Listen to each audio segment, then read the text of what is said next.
Well, Brent, what exactly went wrong at the end there? Where do we begin, Kyle? It's like trying to just some of the passing decisions. We're stuff you just got to get better with. Like, I mean, it's I'm not really too sure how to address some of it. Some of it you just scratch your head and try to coach better and help them more. And it is disappointing the way that ended, because I thought for the most part we played good basketball. It's just the way that it ended. You have a little bit of a sour taste in your mouth. And then I'm reminded it was a good weekend. We just beat the NBA champs, and there's lots of good things that came out of it. Just the last part wasn't one of them. And again, everybody's part of it, but does Ben have to come meet those balls? He's your point guard. And at times to circle him back into the middle, I think so, and it's part of the structure. I think in general, trying to get the ball handlers on the floor at times and have them still be your best defensive team, it doesn't work. And so, like, you just hope that as professional players, we can handle that situation a little bit better, and I believe that we will. But you said early in the season, maybe the preseason, you wanted that second group to be you called it a bomb squad. And so those groups that have Ben and Matisse and Al at center, do they look how you expect on defense at this point? We're trending in that direction. I think so, and I like the speed. I like the versatility. Matisse is moving forward. I like the way that he is trending. I thought offensively, for the large portion of the game, we were good, against a really good defensive team. That group that you're speaking of, I would say, yes, that's starting to take a shape that I wished it did when I sort of anointed them a bomb squad. Coach, what was your favorite thing about Tobias tonight offensively? What did you? There was a funny part of the game where he came in and he just went bucket, and it spun out, I think, into 16, 18, 15 again.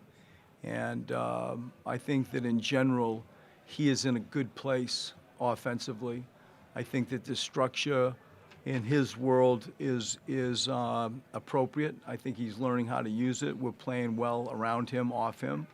But he's having a really good mindset lately to score.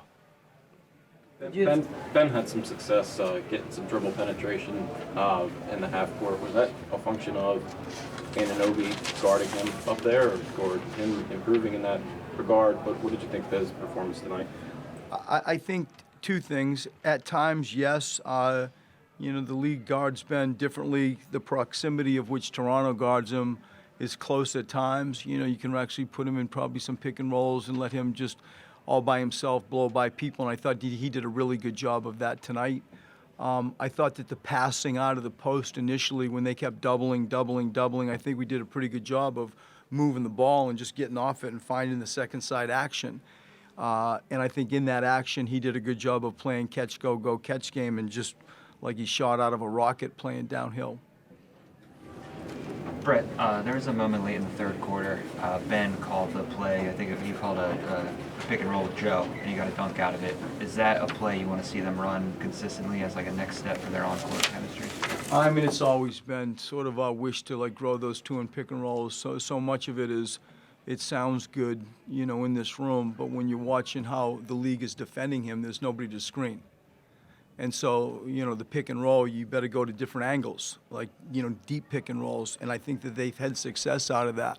To just put him in a middle pick and roll when they're playing him like they're playing him, I think is a really good look. A little bit to the point we just talked about with him using the screen and playing downhill. If they play close, I would trust Ben in that environment to find ways to get into the paint. Especially a team like Toronto that really tries to take away Joe and Ben. How big is it for Tobias to kind of make them pay when he's the one that's got the looks? You have to, or you're not going to win. It's really that direct and simple. And you need people that can make up the difference. If others are going to have a down night, or, like Joe up in Toronto. We still should have won that game up in Toronto. Like, we missed 4 free throws. There were some things down the end we wish we had back. But to your point, Tobias was good and has been good, I think, as of late, especially trying to find the rim. What do you think of Joel's performance tonight, Brett? I think that his energy was good, like his presence was good.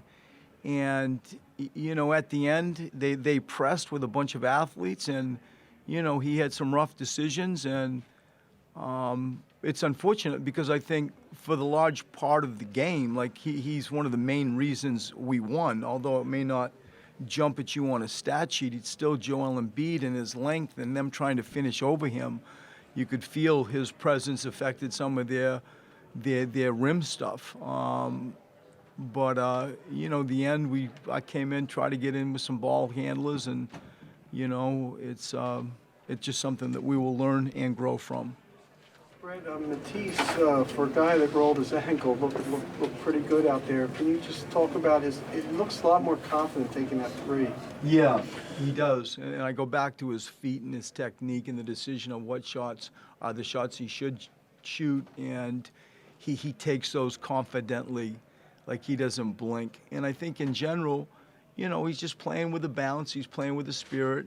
He had that one sort of maybe 2 situations at the end of the game that we got to help him with. But for sure, he is trending upwards. And I think that you're just feeling it with the group. You're feeling it with him, where he's getting far more confident and far more, I think, aware of what his role is. Brett, Siakam's a guy that's kind of taken the next step in his progression this year, but Ben did a really nice job on him for the majority of the game. What do you think he did well in that matchup tonight? I mean, Ben, I think Pascal had 6 points going into the 4th period. And I think, would he end up with 18? 16, yeah. I feel like Ben's length, his physicality, you can go apples for apples with those two. It's not like, he's got somebody that's big and slow on him. Pascal, he's got Ben Simmons, or smaller. He can, pound and sort of play bully ball and jump over somebody smaller. It's apples for apples. They're equal athletes. And I think that Ben has really taken the challenge and sort of the pride of wanting to be recognized in our league as a elite defensive player, somebody to be on the all-defensive team. And I thought tonight, for the large majority of the game, he showed why.